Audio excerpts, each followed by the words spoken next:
Mis hermanos, que el Señor los bendiga y nos bendiga a nosotros junto con ustedes este día. Continuamos con esta carta o libro del Apocalipsis. Estamos en el capítulo 13 y el 14. O sea, lo estoy tratando como si fueran hermanas gemelas, el 13 y el 14, porque tienen cuestiones muy semejantes. Y debo decir que esperamos que el Señor nos bendiga y le rogamos que Él abra nuestro entendimiento de tal manera que podamos asimilar cada versión de los hechos que aquí se presentan. Y voy a empezar mencionando este detalle. Lo que encontramos aquí en el capítulo 13 y luego me voy a ir hasta el 17, son tres cosas. En el capítulo 13, versículo 1, encontramos una bestia que sale del mar. En el 11, una bestia que sube de la tierra.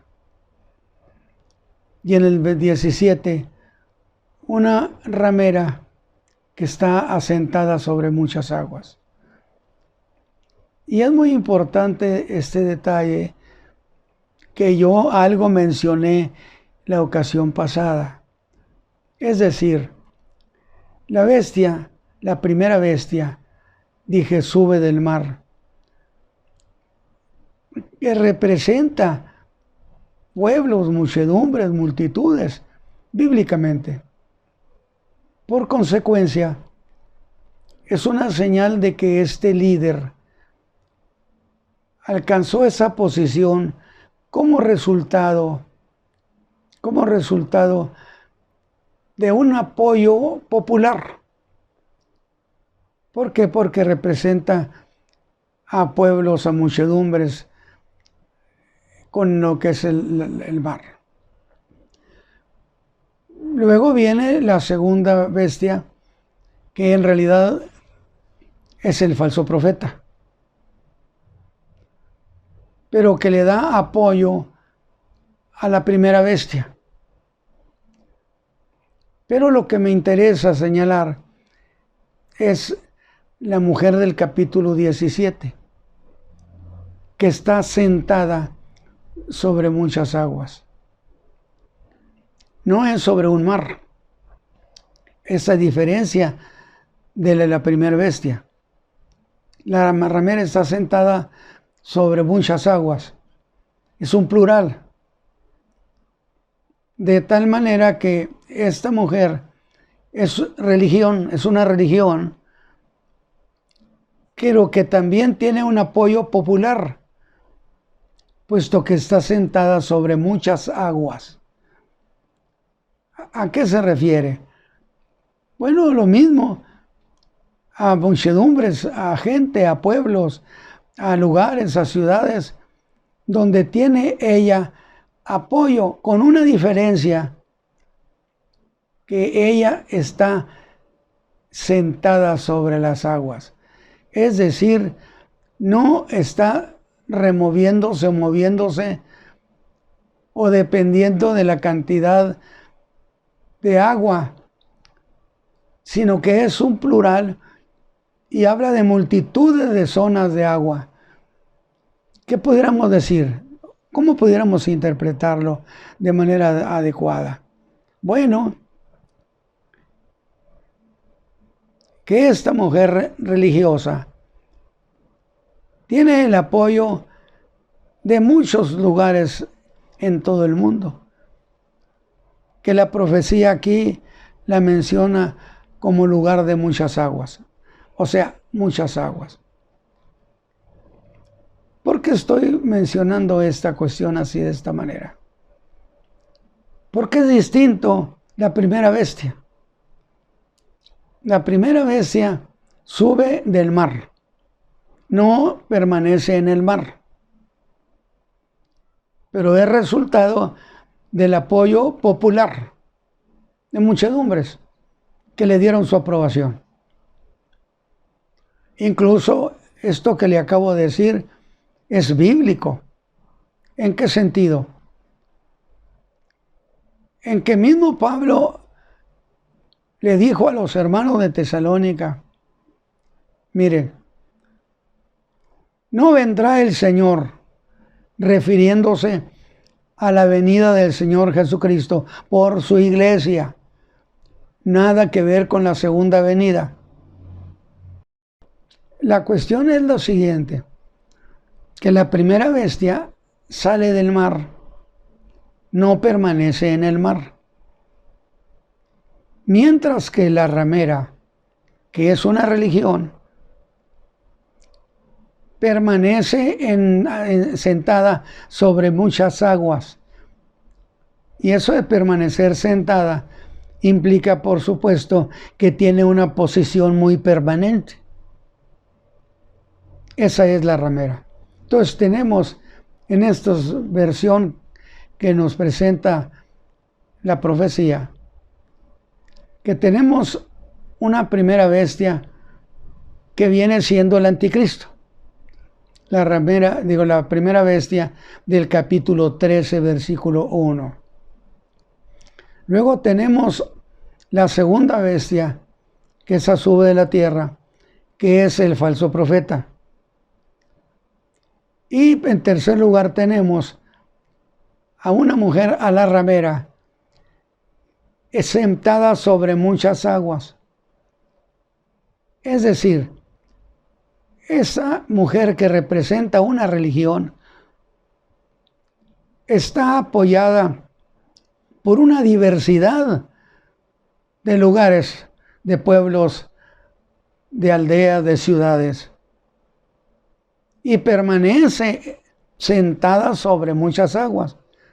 Es decir, tiene una posición muy estable, muy fuerte, a grado tal que yo dije, allá por el capítulo 16 y 17, pues vamos a encontrar, en lo que yo entiendo bíblicamente, un golpe de estado al anticristo.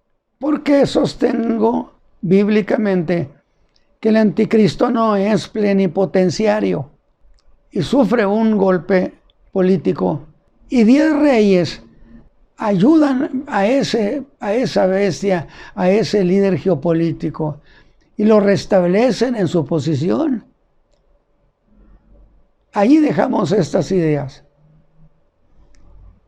Pero me interesa mucho entonces dejar claro, la primera bestia sale del mar, no permanece en el mar ni regresa al mar.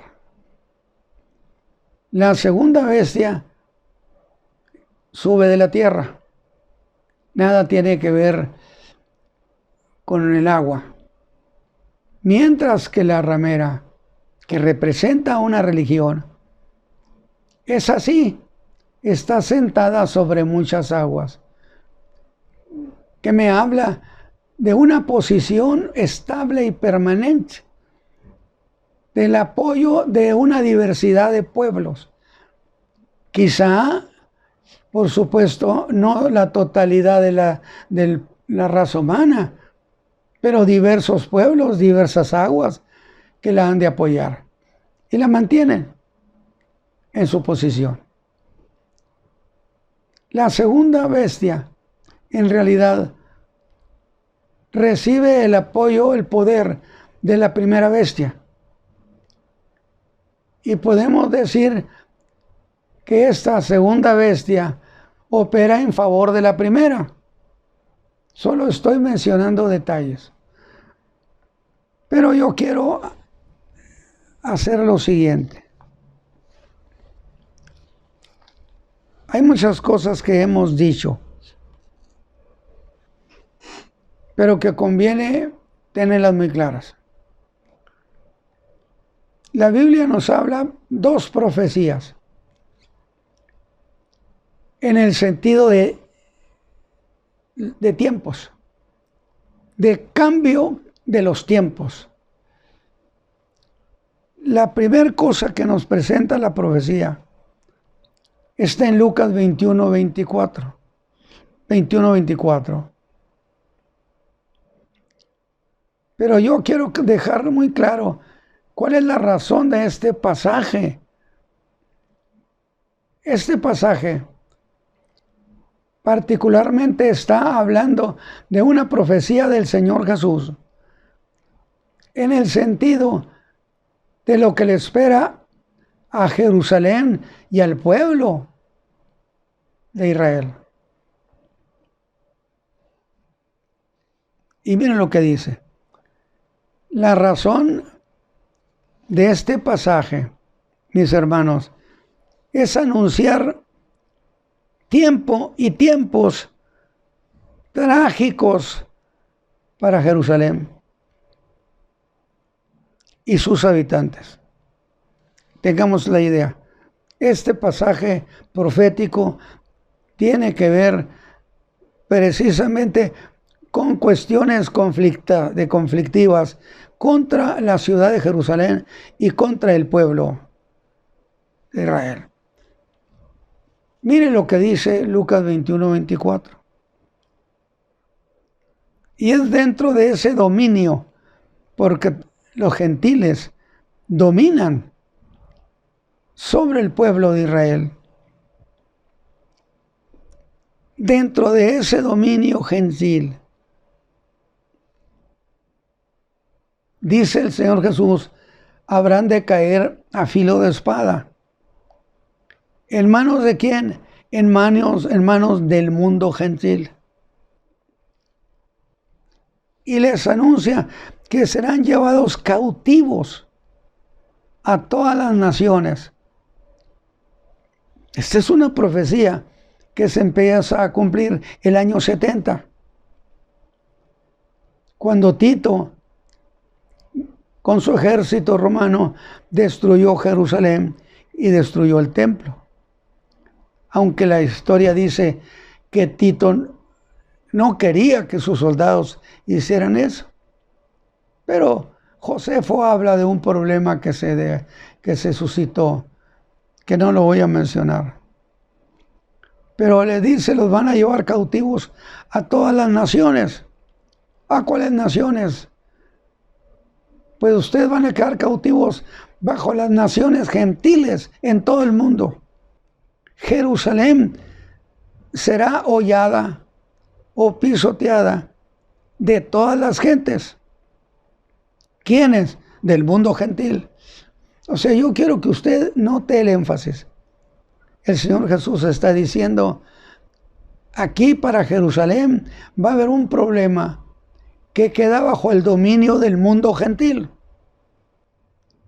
Y serán llevados a todas las naciones de manera cautiva. Jerusalén será hollada de todas las gentes. Pero ahora sí, note el punto que le voy a mencionar. ¿Hasta cuándo va a ser ese problema?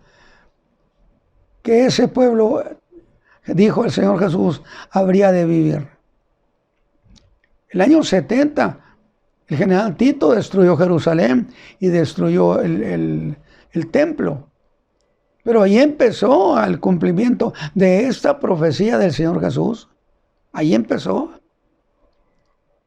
Pero ¿hasta cuándo va a suceder ese cautiverio, ese dominio de las naciones sobre el pueblo de Israel? Note lo que acabo de decir. ¿Hasta cuándo durará el dominio de las naciones gentiles sobre el pueblo de Israel? Y el Señor Jesús y el escritor sagrado Lucas dice, hasta que los tiempos de los gentiles se cumplan. Entonces ya tenemos aquí un primer asunto. El tiempo de los gentiles. ¿Qué cosa es el tiempo de los gentiles? Bueno, la cuestión es lo siguiente. Es necesario que en Jerusalén exista vigente el trono, que esté gobernando un hijo de David, legítimo hijo de David. Por eso, cuando Nabucodonosor vino y se llevó cautivos a los de Jerusalén a Babilonia, se lleva al último rey descendiente de David que reinó en Judá, que es Sedequías. Y a partir de ese momento, de que Israel ya no volvió a tener un trono en Jerusalén de la casa de David, que no volvió a tener un rey de la casa de David. Porque usted puede decir, en el transcurso de la historia, hubo muchos otros reyes, y es cierto, pero que no eran de la casa de David. Consecuentemente, para que sea valedero el reino de David, es necesario que sea en Jerusalén, que sea el trono y que sea un hijo suyo. Ahora, esto que le estoy diciendo es una profecía extraordinaria que nos remonta hasta la segunda venida de Cristo. Porque no olvide que la primera venida vino a cumplirle a Abraham la promesa de bendecir a las familias de la tierra, cosa que hizo en la cruz del Calvario.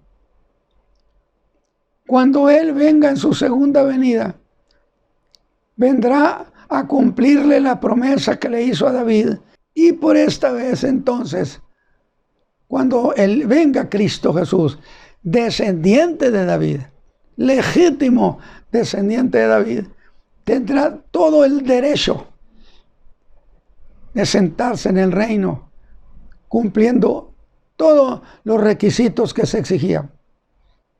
Que fuera en Jerusalén y hubiera un trono y que fuera un hijo de David. Por eso usted encuentra, desde el año 600, pues ya no tenemos una historia como esa. Cristo vino, murió por nosotros. Han pasado 2000 años y el hijo el hijo de David no ha venido. Eso sucederá en la segunda venida, porque en la segunda venida el que viene a la tierra es el Hijo de Dios, que es Jesús, descendiente de la familia de David. Por lo tanto, viniendo Él, se sentará con todo el derecho, se sentará a reinar, porque es descendiente de la casa de David. ¿Ve usted la relación que existe tan hermosa? Hasta que se cumplan los tiempos de los gentiles. Han pasado pues 2600 años. Si hacemos cuentas, desde el año 606 que Nabucodonosor se llevó cautivos a los de Jerusalén, a los reyes, y que el último fue Sedequías, y ya no volvió a ver.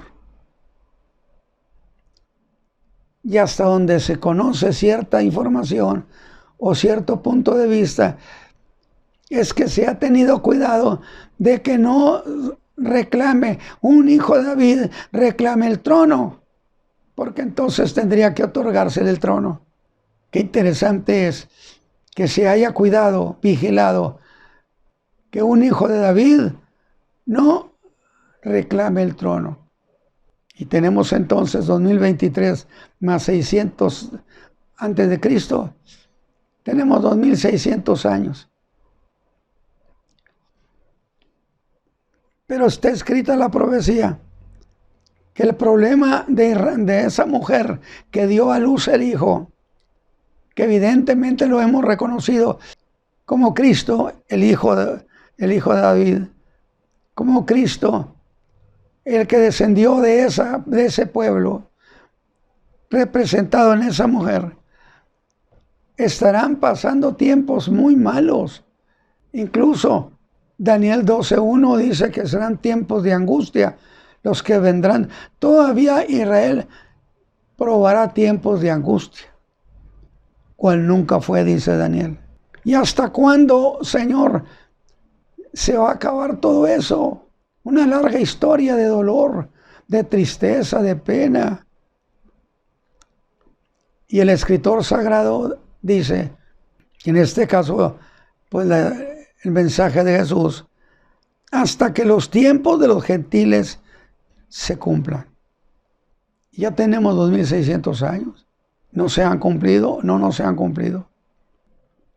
Porque desde el año 600, cuando quedaron cautivos bajo Babilonia, luego quedaron cautivos bajo el imperio medo-persa, luego bajo el griego, luego bajo el imperio romano, de tal manera que han permanecido siglos, milenios, bajo esa condición de subordinación, de dominio del mundo gentil.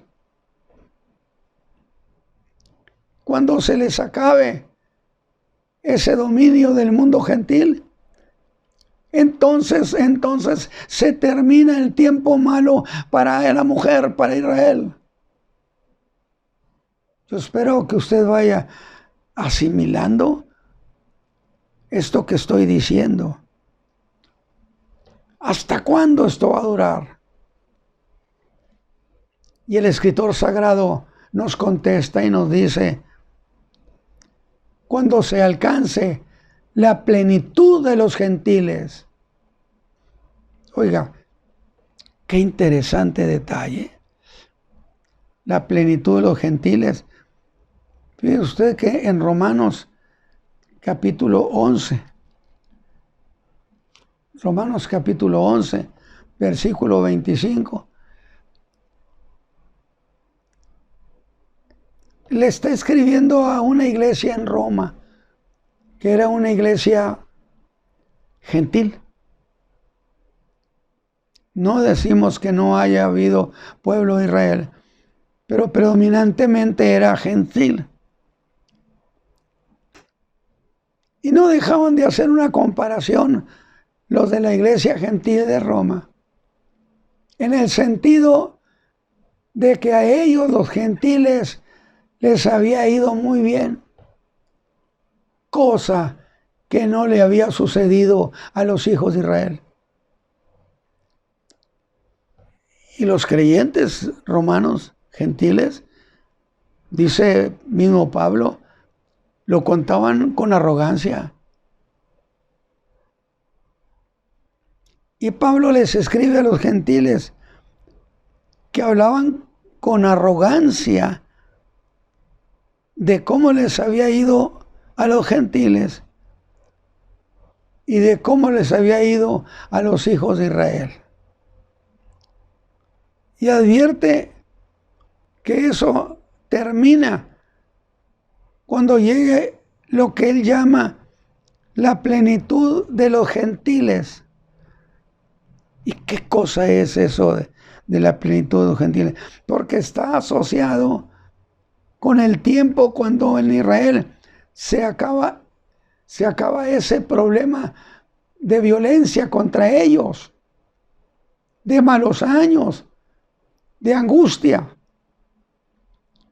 Ese tiempo de los gentiles se termina cuando llegue la plenitud de los gentiles. Y entonces la pregunta es, ¿y qué cosa es eso? ¿Qué cosa es? Mire, la raza humana podemos reconocerla, vamos a decir, en dos sectores, dos grupos para no de entretenernos tanto.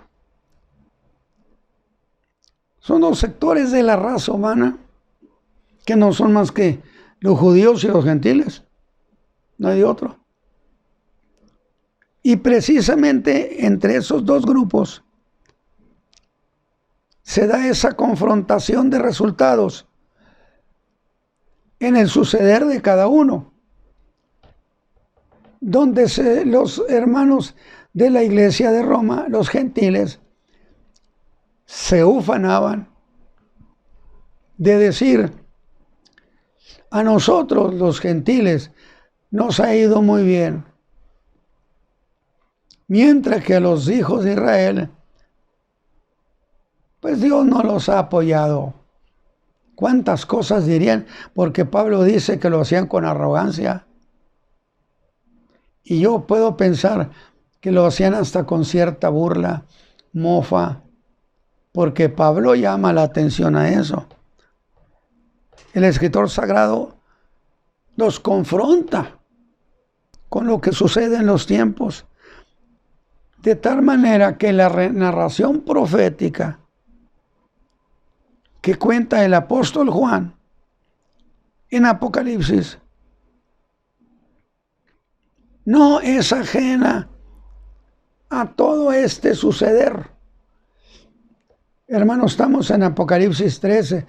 Es un suceder total. De tal manera que no hay cosas aisladas que no tengan nada que ver. Son parte del suceder. Fíjese bien. De tal manera que la narración profética que cuenta el apóstol Juan en Apocalipsis no es ajena a todo este suceder, tanto al mundo gentil como al mundo judío. No es ajeno, es parte. ¿O acaso el capítulo 12 que nos llevó tanto tiempo lograr salirnos, no habló de la iglesia o no habló del mundo gentil, no habló de Israel, no habló de los conflictos? Sí.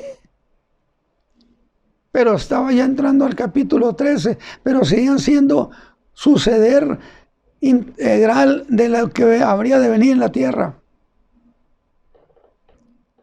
Entonces, me interesa que quede claro. Una cosa es la plenitud de los gentiles. Los tiempos de los gentiles es la primera. ¿Qué es tiempo de los gentiles? Particularmente esas referencias en relación a lo que han hecho con Israel. De tal manera que en el tiempo donde ellos han dominado, a Israel no le ha ido tan bien. Y ellos decían eso con arrogancia, dijo Pablo. Mientras que al mundo israelita se lo mencionaban con humillación. Pero Pablo dijo, no sean tocante a ustedes arrogantes, porque esto se va a terminar. ¿Cuándo se va a terminar? Cuando los gentiles lleguen a la plenitud, o bien cuando llegue la plenitud de los gentiles. Tiempo de los gentiles versus plenitud de los gentiles. Y las dos tienen que ver con lo que le sucede a Israel. Los dos casos. De tal manera,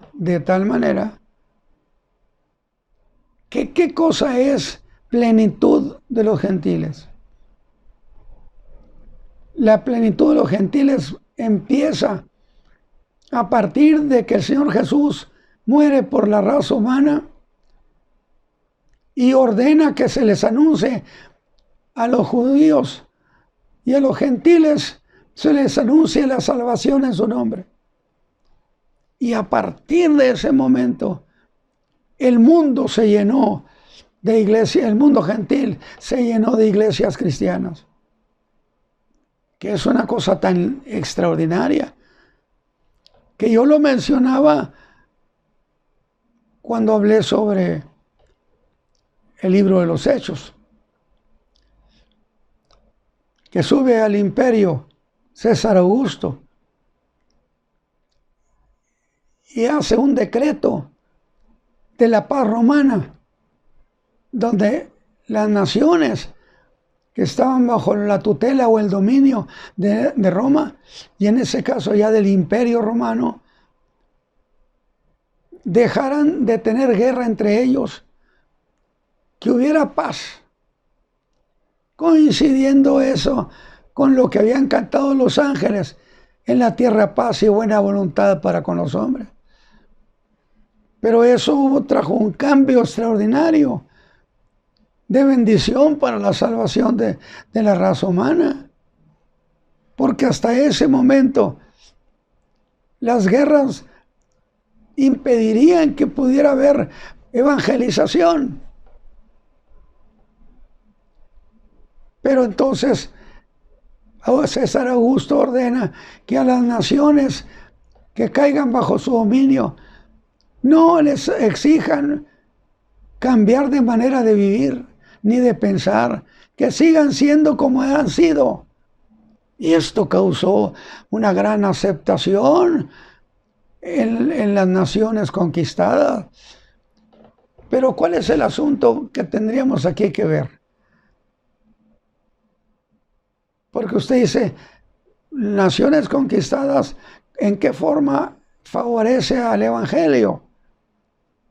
Bueno, porque en la medida que esas naciones conquistadas se sumaban al Imperio Romano, el imperio crecía. Y como tenían la orden de la paz, de no guerras, los ministros de Jesucristo tenían la mejor oportunidad para ir a las naciones en paz y evangelizarlas. Y eso causó precisamente que la iglesia cristiana creciera más que el mismo imperio. La estrategia divina en plenitud. ¿O no me va a decir usted que esto fue extraordinario? Entonces, por eso digo, frente al Evangelio de Jesucristo, tenemos aquí los dos grupos, los judíos y los gentiles. Hasta allí a algunos les habían ido, supuestamente no les había ido bien, a otros se ufanaban de que les hubiera ido muy bien. Y Pablo les dice, no señores, esto se va a acabar. ¿Y cuándo se va a acabar, hermano Pablo? Se va a acabar cuando se cumpla la plenitud de los gentiles. Y entonces allí pregunto a medio mundo, ¿qué cosa es plenitud de los gentiles? Cuando el evangelio de salvación llegue al mundo gentil y llene de la historia de Jesucristo y Cristo sea conocido en la tierra y llenen las naciones de ese tiempo los predicadores de Jesucristo. Y aquí estoy pensando en el apóstol Pablo, un predicador del mundo gentil, donde él dijo que había llenado con el evangelio de Jesucristo desde Jerusalén hasta el Ilírico, lejanía, que yo mencionaba que vivían los escitas, pueblo al que le tenían miedo hasta los imperios. ¿Cómo pudiera pues Pablo ir a evangelizar a los que estaban a 4,000 kilómetros de distancia? Si tenía que cruzar por la tierra de esas gentes, por sus ciudades. Imposible. Pero antes de eso, como Dios conoce todas las cosas, Alejandro el Grande había tenido una batalla con ellos y prácticamente los aniquiló. Y que yo ilustré y dije que me encontré a Alejandro el Grande y le dije que qué andaba haciendo. Y él dijo, ando limpiándole el terreno a un predicador llamado Pablo. ¿Por qué ilustré eso? Porque gracias precisamente a la limpieza de las guerras, el apóstol Pablo pudo ir desde Jerusalén hasta el Ilírico. Y dijo, y los alrededores los llené todos del evangelio de Jesucristo. ¡Qué extraordinario!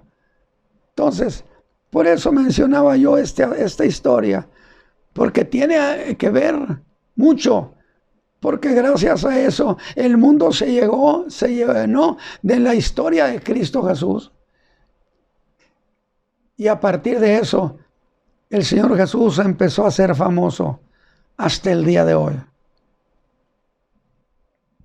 Yo espero que usted disfrute esto. Pero luego avancemos un poco. a ese libro del Apocalipsis, donde nos habla de dos bestias. Ya vamos a ir avanzando y voy a ir avanzando hasta llegar al capítulo 14, para que usted diga, el hermano Ramos ahora sí se puso a enseñar. Del capítulo 13, versículo 1 al 3, tenemos la primera bestia, que dije, el apóstol Juan no estaba allí parado a la orilla del mar en la arena, porque él estaba prisionero o cautivo en la isla de Patmos.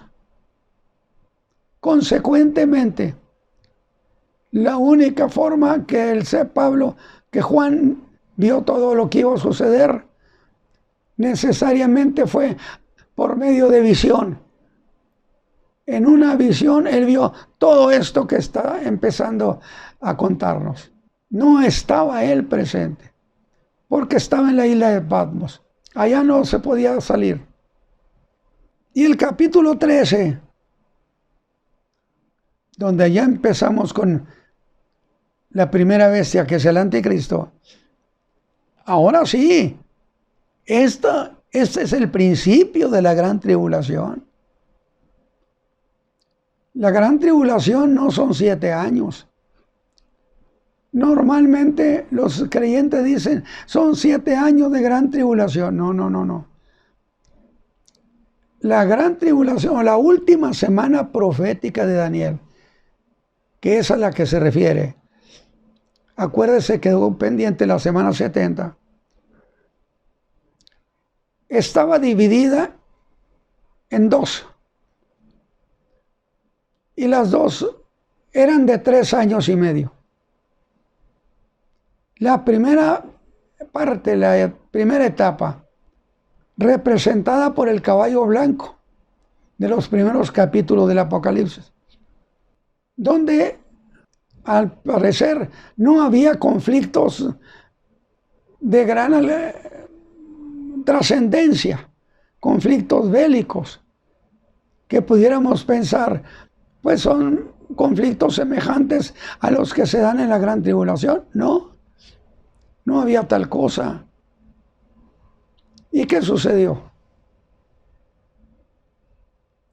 Que a los 3 años y medio, coincidiendo esos 3 años y medio en la tierra con los 3 años y medio del juicio de la iglesia que se está dando en el cielo. Si usted fuera tribulacionista, que dijera, la iglesia va a quedarse a la gran tribulación, pues no podría explicar esto de esta manera. Pero la iglesia estaba siendo juzgada, como lo vimos en el capítulo 12, 3 años y medio. ¿De dónde sacamos 3 años y medio? Bueno, sabemos que son 7 años, los de la última semana. Sí, pero la última del capítulo 13, que ya es la gran tribulación, se lo señala y le dice, son 42 meses que se les permitió operar. Quiere decir, la gran tribulación solamente serán 3 años y medio. Los otros 3 y medio fueron de los años de paz, que no fue la paz de Dios, sino que fue la ausencia de Satán, que andaba ocupado acusando a la iglesia. Ya vimos eso. Lo vamos a dejar a un lado. Pero cuando lo expulsan del cielo, empieza el versículo 13, de un caballo bermejo. Y ahora sí, aquí, con ese caballo bermejo, que es después del caballo blanco, ahora sí, en ese caballo bermejo empiezan las guerras, empiezan los conflictos, empiezan tanta calamidad. En el caballo bermejo empieza la gran tribulación, que bíblicamente aquí en el capítulo 13 dice que son 42 meses de duración. Por consecuencia, esos 3 meses son de la gran tribulación, pero al mismo tiempo es una evidencia de que el principio del capítulo 13, a partir del versículo 1, es la gran tribulación. Por lo tanto, lo que leemos del capítulo 13, nos está diciendo Juan, estoy viendo lo que está pasando en la gran tribulación. Y para referencia suya, este capítulo de la gran tribulación, que es el capítulo 13, donde empieza la gran tribulación de 3 años y medio, y la que significa conflicto con la mujer que dio a luz el hijo. Pero si le quiere que le agregue algo más, se lo voy a agregar. Si dije que cuando llega el caballo bermejo, empieza la verdadera gran tribulación, que el versículo 13 del capítulo 12 es el inicio de la gran tribulación, porque empieza la persecución contra la mujer que dio a luz el hijo. Pero al mismo tiempo, el principio del capítulo 13 es el principio de la gran tribulación. Pero le voy a agregar algo más. Acuérdese usted que yo les dije que Cristo fue a predicar en Nazaret y pidió el rollo del profeta Isaías. Y allí encontró el capítulo 61, del verso 1 al 2. Y todo el versículo 1 hasta la mitad del versículo 2, él habló del año agradable del Señor. Y esto que estamos leyendo de lo que pasa en el capítulo 13 no tiene nada de agradable. De tal manera que hasta ahorita estamos viviendo el año agradable del Señor. Pero cuando el Señor Jesús llega a la mitad del versículo 2 de Isaías 61, donde habla del juicio de Dios, allí Él se detiene y le entrega el rollo del profeta al encargado.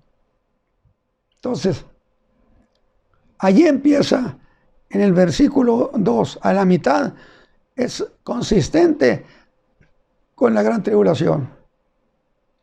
Capítulo 13, versículo 1, empieza la gran tribulación. El caballo bermejo llega y sustituye al caballo blanco, es el inicio de la gran tribulación. Qué interesante. Es decir, la profecía es muy consistente. Pero vamos a avanzar. La primera bestia.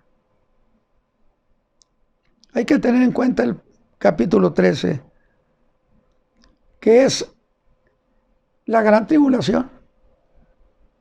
Los otros no son la gran tribulación. 2, 3, 4, 5, no son la gran tribulación. Es el preámbulo de la gran tribulación. Y a partir del capítulo 13, versículo 1, allí sí encontramos al anticristo, con el carácter de primera bestia. Y aquí voy a hacer una precisión también. He leído muchos exégetas, pero a esta bestia, a veces yo siento que se le da una especie de aplicación mitológica, tipo de los dioses de los griegos. No, tanto la primera bestia como la segunda bestia, como la ramera, son seres morales. Seres morales porque, bueno, voy a regresarla a usted. Acuérdese que hicimos la aclaración que Dios creó este mundo. Luego creó a la raza humana y nos dio este mundo como casa, habitación. Y Dios le otorgó al hombre a la raza humana el derecho de aceptar o rechazar. Pero no solo eso. Cualquiera que quisiera, que dijera que podía reinar entre la raza humana, tendría que ser, primero, ser uno de los nuestros. O sea, tiene que ser una persona, un hombre, y tiene que ser un ser moral. ¿Qué es ser moral? Alma, cuerpo y espíritu. Eso es. De tal manera entonces que la primera bestia, que es el anticristo, que evidentemente es una persona, es necesariamente un ser moral. No solamente eso, exigía la profecía, que ese ser que fuera el Mesías fuera uno de los nuestros. Es decir, tenía que ser un hombre, tenía que ser de la raza humana. Consecuentemente, el Verbo se hizo carne y habitó entre nosotros. Él en su segunda venida tendrá pues todo el derecho de establecer, de restaurar el reino de David. Restaurar es lo correcto. No establecer, porque el reino de David existe, nomás que está en ruinas. Amós 9:11, interesantísimo. De tal manera que para que reine alguien necesita ser un ser moral. Por eso Satán no puede reinar. Y tuvo, dije, que buscar un prestanombre. Pero el Verbo se hizo carne. Se hizo uno de nosotros. Y consecuentemente, cuando Él venga, ahora sí, en su segunda venida, viene y establece, o mejor dicho, restaura el reino de David que estaba caído. Que es la pregunta que los hermanos, los discípulos, en el monte de las Olivas le hicieron al Señor. Cuando el Señor le dijo que iba a haber un derramamiento del Espíritu Santo, los apóstoles interpretaron Joel 2:28. Dijeron, si esto va a suceder, entonces ya a corto plazo se va a restaurar el reino de Israel. Y le preguntaron en esos términos, ¿entonces restituirás el reino en este tiempo? ¿Por qué? Porque la profecía señalaba a quién tendría derecho de hacerlo. Déjeme decir algo. Esta condición, Satán no califica, porque él no puede encarnarse a la manera del Verbo que se hizo carne. No califica como un ser moral en los términos en que califica la raza humana. Preciosísimo. A mí me fascina esta idea. Ahora, yo voy a recordarle. La primera bestia subió del mar.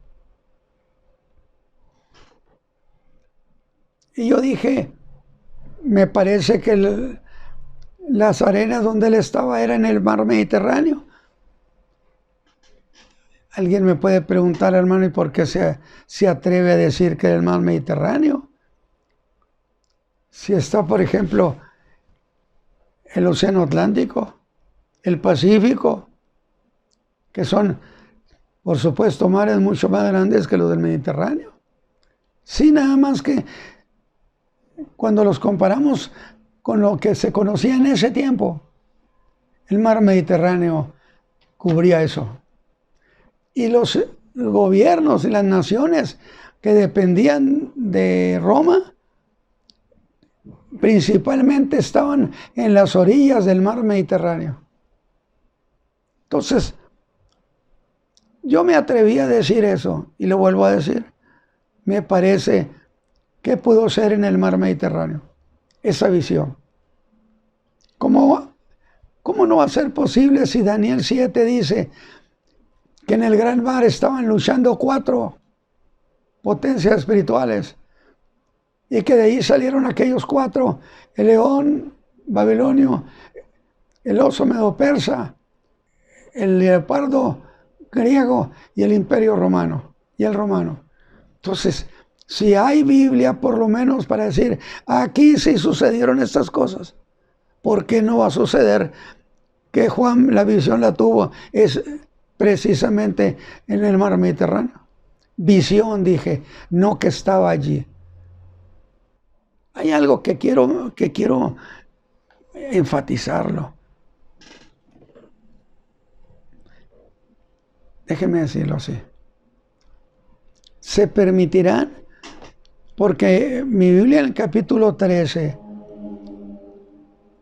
dice que la segunda bestia hacía que la tierra, que la raza humana adorara a la primera bestia, que es el anticristo. ¿Y acaso el anticristo rechazaba que le dieran adoración? Claro que no. Entonces aquí tenemos una línea de adoradores. ¿De quién? O la pregunta debo traducirla de otra manera. ¿Habrá alguna religión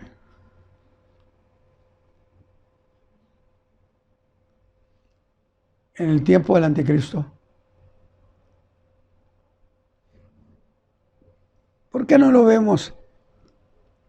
Primera Tesalonicenses, capítulo 2, versículos 3 al 4. ¿Lo tienen?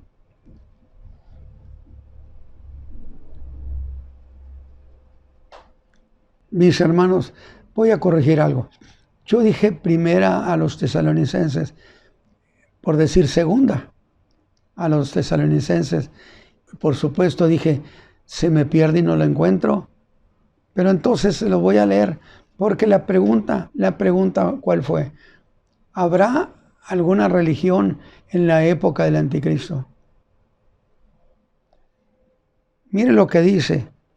Desde el versículo 1 se lo voy a leer, porque Pablo está hablando aquí de la venida del Señor por la iglesia, no de la segunda venida.